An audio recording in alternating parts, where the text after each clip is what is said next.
Assalamualaikum warahmatullahi wabarakatuh. Perkenalkan, nama saya Siti Mafruha, NIM J1C017056. Di sini kami dari kelompok 3 akan menjelaskan mengenai linguistic diversity, keragaman bahasa atau keragaman linguistik. Bahasa digunakan oleh suatu masyarakat tertentu yang disebut sebagai masyarakat bahasa.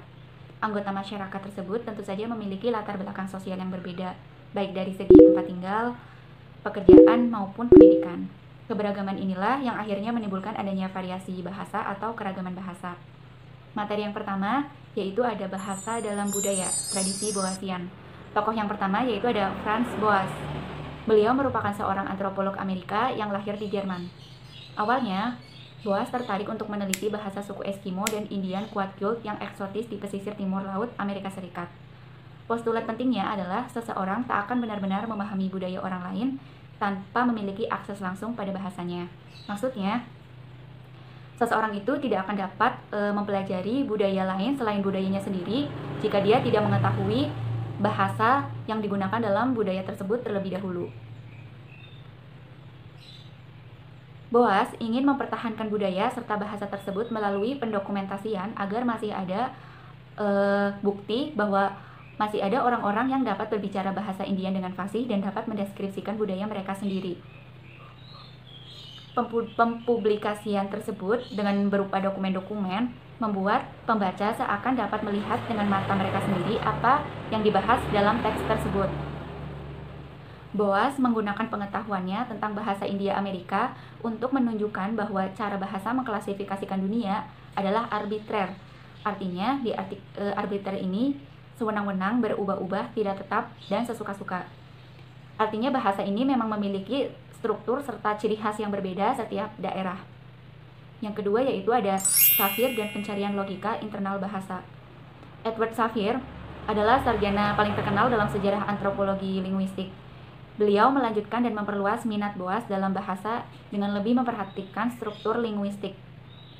Dia melihat bahasa sebagai prasyarat untuk pengembangan budaya dan melanjutkan tradisi Boasian terhadap setiap upaya untuk mengklasifikasikan bahasa tertentu sebagai primitif atau lebih terbatas daripada bahasa yang lain.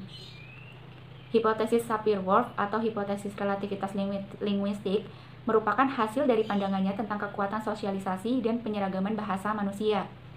Pada saat yang sama, Shafir juga mengadvokasi pentingnya individualitas dalam budaya. Dia melihat budaya sebagai interaksi simbolis antara individu dan juga masyarakat. Edward Shafir juga mengemukakan adanya budaya asli dan budaya palsu. Budaya asli adalah budaya di mana ada keselarasan antara kebutuhan masyarakat dan individu seperti dalam masyarakat India tradisional Amerika yang disentuh Shafir selama kerja lapangannya. Sedangkan budaya palsu adalah budaya di mana individu dipaksa melakukan tugas-tugas yang membuat frustasi dan tidak berarti secara spiritual demi efisiensi yang lebih tinggi. Ketertarikan Shafir pada puisi dan fungsi estetika bahasa adalah bagian dari upayanya untuk memahami perjuangan individu melawan apa yang ia lihat sebagai kendala. Sehingga, menurut pemikirannya, dia percaya bahwa bahasa pada dasarnya adalah sarana ekspresi dan komunikasi yang sempurna. Tokoh yang ketiga yaitu ada Benjamin Lee mengenai pandangan dunia dan cryptotypes.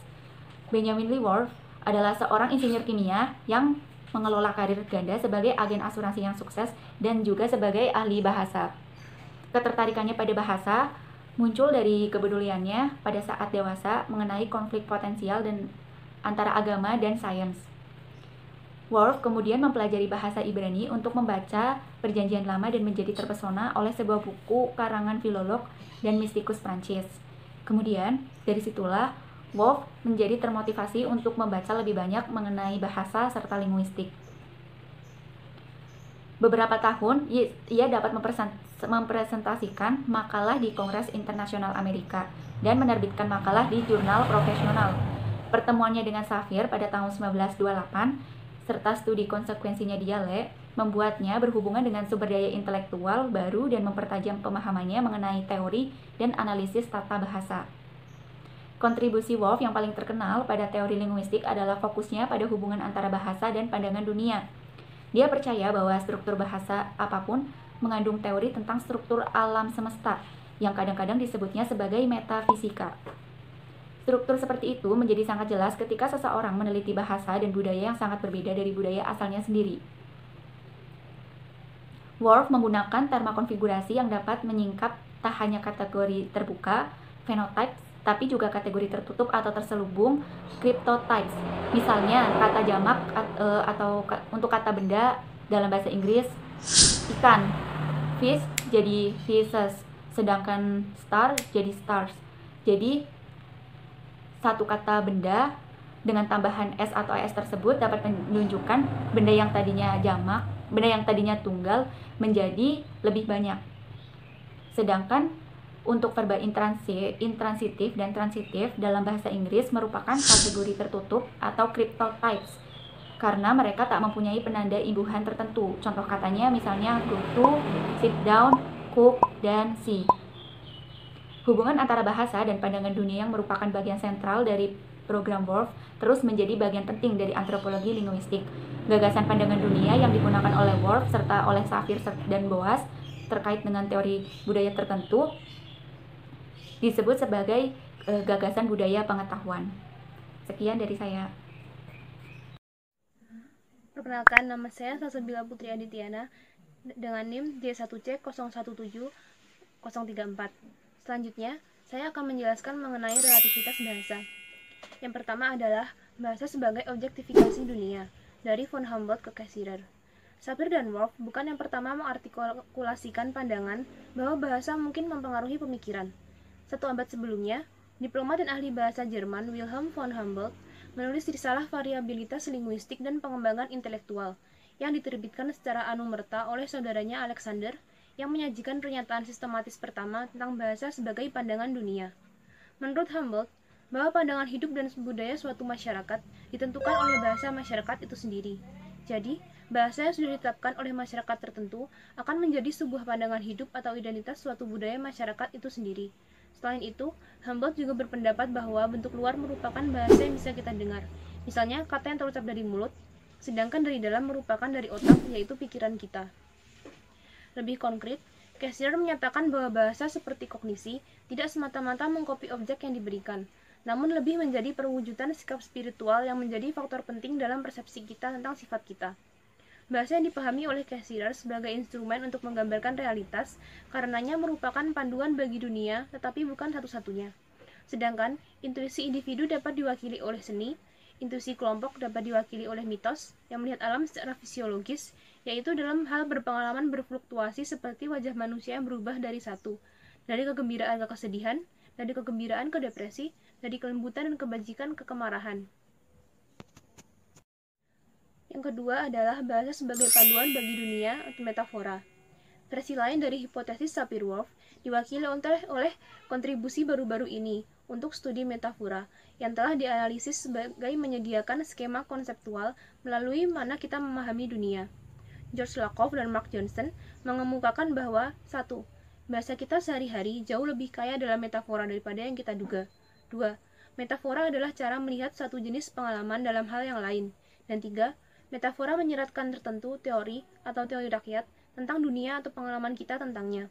Konsep metaforis umum ini memungkinkan kita untuk membuat koneksi di seluruh domain pengalaman dan untuk menemukan koherensi antara peristiwa yang tidak terkait atau tidak harus serupa. Yang ketiga adalah istilah warna dan relativitas linguistik. Berlin dan Kay melaporkan hasil berdasarkan studi empiris terminologi warna dalam 20 bahasa dan konsultasi literatur dengan jumlah yang lebih besar. Dan berpendapat bahwa ada kendala universal pada 1. Bagaimana bahasa menyandikan dan mengatur istilah warna dasar, dan 2. Bagaimana bahasa berubah dari waktu ke waktu dengan menambahkan istilah warna dasar ke leksikon mereka. Mereka menemukan bahwa ada 11 kategori persepsi universal. Lalu mereka menjelaskan penelitian atas dasar proses persepsi neurofisiologis manusia. Mereka juga menegaskan kembali klaim bahwa terminologi warna dasar yang ditemukan di seluruh dunia dalam bahasa yang tidak berhubungan secara genetik memberikan bukti empiris yang kuat terhadap versi kuat atau lemah hipotesis Sapir-Whorf. Yang terakhir dari relativitas bahasa adalah bahasa dan sains. Kita harus mengakui bahwa semacam relativitas linguistik pada prinsipnya mempengaruhi setiap perusahaan ilmiah. Teori apa saja, misalnya membuat hipotesis, mengisolasi fenomena, memberikan prinsip-prinsip umum, membutuhkan bahasa dan menyeratkan perspektif, sudut pandang. Sains selalu hidup dalam ketegangan antara dua kutub atau kekuatan, kadang-kadang disebut subjektivisme dan objektivisme. Subjektivisme berawal dari asumsi bahwa fenomena apapun sebagian diciptakan, dikoordinasikan oleh orang tersebut, yaitu subjek, yang menemukan atau sekadar menggambarkannya. Objektivisme adalah perspektif teoretis yang dengan sengaja mengabaikan landasan interpretasi sosiohistoris dan mengklaim kemungkinan serangkaian kriteria universal dan tidak tergantung konteks untuk deskripsi fenomena tertentu. Selanjutnya, saya akan menjelaskan tentang languages, dan variasi bahasa. Penting untuk membedakan antara language dan languages. Yang pertama, mengacu pada cara manusia untuk berkomunikasi menggunakan jenis tanda tertentu, misalnya suara atau gerakan, yang diorganisir dalam jenis unit tertentu, misalnya urutan. Dan yang terakhir, mengacu pada produk sosiohistoris tertentu, yang dapat diidentifikasi dengan label seperti bahasa Inggris, Tok Pisin, Polandia, Swahili, Cina, bahasa isyarat Amerika, atau bahasa isyarat Inggris. Ya, perkenalkan, nama saya Feby Distriani dengan NIM J1C017060. Saya akan melanjutkan presentasi tentang linguistic diversity. Yang keempat yaitu repertoire linguistik. Repertoire linguistik adalah konsep yang awalnya diperkenalkan oleh Gompers untuk merujuk pada totalitas bentuk-bentuk bahasa yang digunakan secara teratur dalam proses interaksi yang secara sosial signifikan. Asumsi dalam kasus ini bahwa berbicara bahasa berarti terlibat dalam proses pengambilan keputusan yang berkesinambungan, meskipun tidak harus yang sadar. Kemudian repertoire dengan demikian merupakan konsep yang dapat diterapkan pada kelompok atau individu. Meskipun repertoire berbeda dari apa yang biasanya dipahami sebagai tata bahasa, peneliti membuat asumsi yang sama tentang norma dan harapan. Salah satu kelebihannya adalah tidak memiliki anggapan yang sama tentang berbicara dengan benar. Sebuah repertoire adalah sesuatu yang dimiliki semua pembicara, terlepas dari mana mereka pergi ke sekolah ataupun untuk seberapa lama dia di sekolah. Pada saat yang sama, jelas bahwa pengalaman hidup, termasuk sekolah, adalah elemen penting dari repertoire seseorang. Yang selanjutnya yakni komunitas bicara, heteroglos, dan ideologi bahasa. Yang pertama ada komunitas bicara dari idealisasi ke heteroglosia. Para ahli antropologi linguistik dan ahli sosiolinguis sama-sama mendefinisikan komunitas bicara sebagai kelompok nyata orang-orang yang berbagi sesuatu tentang cara mereka menggunakan bahasa. Homogenitas adalah idealisasi yang umum. Walaupun tidak berarti universal dalam sains, penyelidikan dimulai dengan asumsi keteraturan dan keseragaman. Menempatkan dirinya dalam tradisi ini, Noam Chomsky mengasumsikan bahwa harus ada sifat pikiran manusia yang memungkinkan seseorang memperoleh bahasa di bawah kondisi pengalaman murni dan seragam. Ya, yang selanjutnya, pada setiap momen evolusinya, bahasa dikelompokkan tidak hanya ke dalam dialek linguistik dalam arti kata yang ketat, tetapi juga bagi kami ini adalah poin penting ke dalam bahasa yang bersifat sosio-ideologis. Bahasa kelompok sosial, bahasa profesional, dan generik. Bahasa dari generasi ke generasi dan sebagainya. Dari sudut pandang ini, bahasa sastra itu sendiri hanyalah salah satu dari bahasa heteroglot ini. Dan pada gilirannya juga dikelompokkan menjadi bahasa. Banyak faktor sosial, budaya, kognitif, dan biologis yang bertanggung jawab atas bahasa heteroglot atau yang oleh ahli sosiologi disebut variasi linguistik berkonspirasi menuju ketegangan terus-menerus antara apa yang disebut Bakhtin sebagai gaya sentripetal dan gaya sentrifugal bahasa. Kemudian ada komunitas bahasa multibahasa. Di antara komunitas Arizona Tewa yang dipelajari oleh Paul Cross-Kriti pada tahun 1993, 3 abad kontak termasuk perkawinan silang dengan tetangga Hopi mereka yang lebih banyak belum banyak membahas tentang bahasa Tewa, meskipun ada tanda-tanda kehilangan bahasa di antara anggota komunitas pemuda di komunitas tersebut. Bahasa yang dibawa oleh nenek moyang Arizona dari Rio Grande Pueblos hampir 300 tahun yang lalu ada kendaraan simbolis terpenting dari identitas ini. Meskipun sebagian besar anggota komunitas bahasa Arizona Tewa memiliki pengetahuan setidaknya 3 bahasa, yakni bahasa Tewa, bahasa Hopi, dan bahasa Inggris. Bahasa Arizona Tewa memiliki status khusus untuk Tewa seperti yang ditujukan oleh cara mereka mencoba melindunginya. Ya, komunitas bahasa multibahasa. Penelitian Catherine Woolard tentang penggunaan dan prestis Katalan di Barcelona memberikan kasus menarik lainnya di mana orang dapat melihat bagaimana bahasa minoritas dapat bertahan sebagai simbol identitas sebagai simbol identitas etnis dan ukuran prestis pribadi. Di samping kontrol politik selama berabad-abad oleh pemerintah Spanyol pusat dan pengenaan bertahap bahasa negara Spanyol, Kastilia, sebagai bahasa instruksi sekolah. Katalan tetap bertahan sebagai bahasa pertama sebagian besar penduduk sambil mempertahankan status tinggi di Catalonia. Ini disebabkan menurut Woolard oleh fakta bahwa di Catalonia ada pembalikan dari hubungan kekuatan yang biasa antara bahasa mayoritas dan minoritas. Bahasa minoritas di dalam penduduk Katalan ini bukanlah bahasa prestis rendah, tetapi bahasa borjuis yang dominan secara ekonomi. Ya, yang terakhir adalah komunitas bicara. Gagasan komunitas bicara atau apa yang disebut dengan Gumpers sebagai komunitas linguistik menjadi gagasan yang sangat penting bagi studi antropologis fenomena linguistik. Dorian lebih memilih definisi komunitas bahasa yang tidak mengacu pada norma atau evaluasi. Salah satu solusi yang disukai oleh Dorian adalah definisi dari Corder, yakni komunitas pidato terdiri dari orang-orang yang menganggap diri mereka berbicara dalam bahasa yang sama. Ia tidak perlu memiliki atribut penentu lainnya.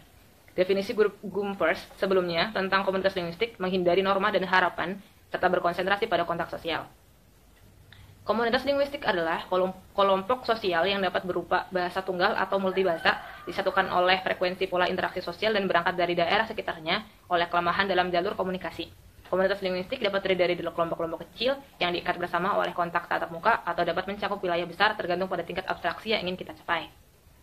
Sekian presentasi dari kelompok 3 tentang linguistic diversity atau keberagaman bahasa. Kurang lebihnya mohon maaf, dan kami berharap apa yang kami presentasikan ini bisa menambah wawasan teman-teman tentang bidang kajian linguistik antropologi. Sekian dari kelompok 3, terima kasih. Wassalamualaikum warahmatullahi wabarakatuh.